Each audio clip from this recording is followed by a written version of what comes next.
We speak student. Self-pride a la Shmoop. Alright, here's the deal. We're not all Michael Phelps. In fact, most of us aren't.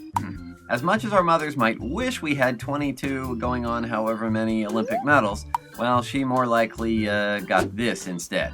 What a heroic effort. It's easy to look at people like Phelps or J.K. Rowling or Stephen Hawking or whoever and be envious of their accomplishments. It's even easier to look at people around us and wonder why we're not on par with them. Ever scroll through Facebook and see their statuses?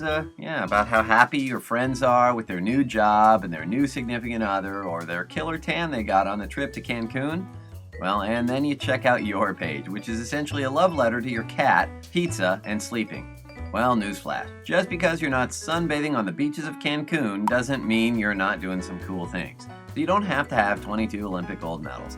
But you did set your school's butterfly record in your last meet. Maybe you didn't write 7 world-famous books, but you do like to write for fun. And your little sister who used to have nightmares all the time, well, ever since you started reading your stories to her, they've gone away. And maybe you're not going to make your living as a renowned theoretical physicist, but that B+ you got on your physics test, well, you earned it and you're pretty proud of it, and for you, that was a great grade.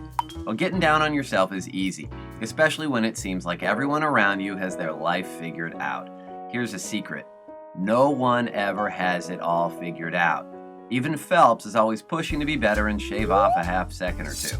And we only get to hear about the good stuff he does. He probably sucks in a million other ways. Well, keep in mind there's a fine line between being a cocky, arrogant jerk and a sniveling mess in need of constant reassurance. So how much pride should you take in your work?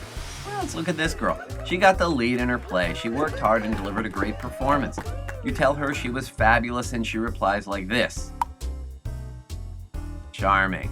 She also tells you she's been encouraged to audition for Juilliard and she feels like she's destined to get in. After all, have you seen what passes for talent these days? Blech, too much pride isn't pretty. It's braggy and arrogant. But say you go up to her after the play and tell her she was fabulous and she replies like this. You spend the rest of the night assuring her that contrary to her belief, Meryl Streep has not had bowel movements with more talent than her. So a complete lack of pride isn't pretty either. But let's say you tell her she was fabulous and she replies like this. There it is, the sweet spot. She recognizes what she accomplished, takes pride in it, but stays humble, nice.